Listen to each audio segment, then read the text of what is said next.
韩国顶级财阀竟当众下跪，恳求对方放过自己的家人。赵议员特意来到病房，将永俊投奔他的事告知了金会长，逼他退位，将继承权交给永俊。金会长让赵议员不用操心别人的家务事，专心准备选举，也清楚他的目的，他需要的只是个听话的提线木偶罢了。赵议员打开电视，新闻播报天下集团的金会长病危，赵议员提醒他认清现实，到时候被赶下台就太过悲惨了。西柚看到金会长病危的消息，才理解了西亚当时为什么会说出这番话，发现西亚开始参与公司经营，竟和上一世的发展不同。永俊对他做的事丝毫不后悔，并警告妹妹不要再插手，不然就会被赶出这个家。赵议员和永俊达成合作，秘书开始挽回他的形象，而赵宇儿难逃一劫。新闻播报演员赵宇儿在家中自杀，还留了遗书向金永俊副会长道歉，而赵宇儿被害的手法，西柚也十分熟悉。赵议员对听话的永俊很满意，决定给他一点奖励，吩咐秘书联系金部长。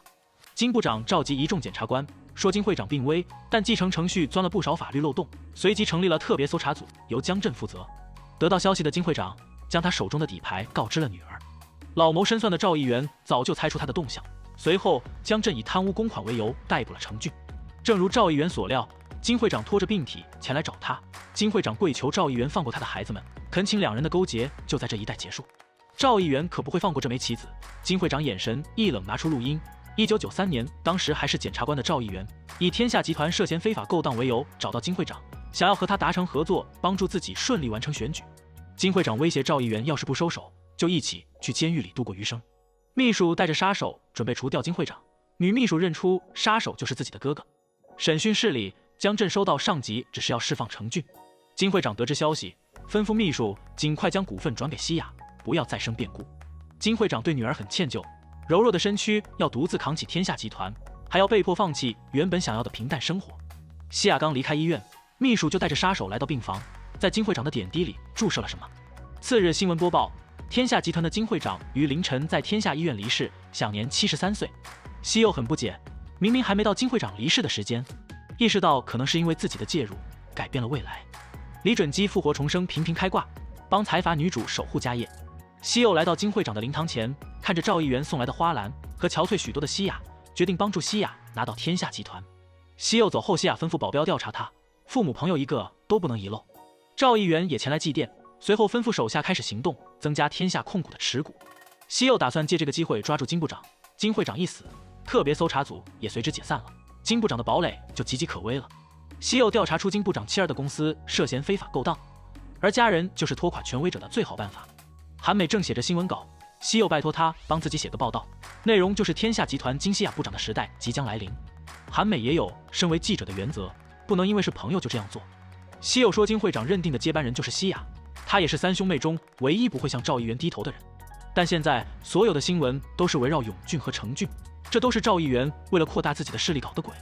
韩美这才意识到西柚做的一切都是为了扳倒赵议员，这样的斗争就如同螳臂当车，但韩美还是决定帮助西柚。大冤种搜查官已经习惯了西柚的调遣，下班时间也得调查半岛银行的企业贷款案和牵扯到的公司股份交易记录。西柚找到吴爷爷，准备动用他交给自己的资金，随即让上万将所有资产全部抛售，以最快的速度全部换成现金。上万虽然不理解西柚的意图，还是无条件的相信他。赵议员让秘书通知金部长，终止调查天下集团。新闻播报，金会长病逝，继承舞弊调查终止。一切正如西柚所料，检察官们都对调查终止很不满。金部长找来西柚和江震，西柚说要是能给检察官们一些程度相当的案件，或许就能抵消他们的不满了。他已经找到了不良银行的贪污和非法借贷的案件，就是金融危机时合并而成的半岛银行。但金部长不想动和人民生活密切相关的地方，认为检察官应该要维持国家的安定，而不是引起纷乱。西柚知道会被拒绝，他只是要让金部长清楚，他还有这张底牌，邀请明秀一起让金部长不得不使用这张王牌。但明秀负责的未来电子社长的审判终于定下日期，实在分身乏术。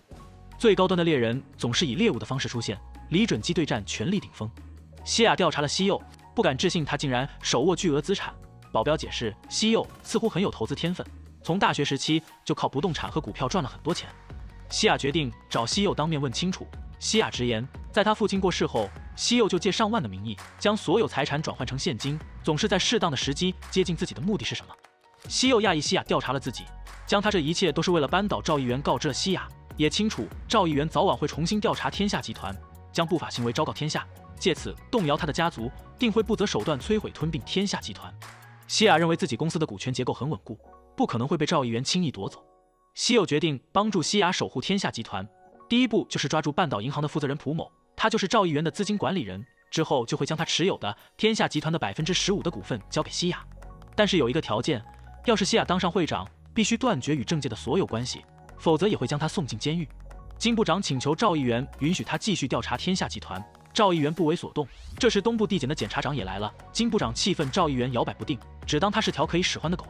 狗急跳墙的金部长让西柚秘密展开对半岛银行的调查。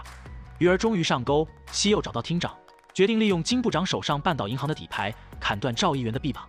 未来电子的社长因挪用公司资金，导致公司利益受损，并和员工一同贪污巨款，但由于他已经偿还所有受损金额，仅判处2年半的刑期，并还有4年的缓刑期。明秀看着社长的得意，嘴脸怒不可遏，却也无可奈何。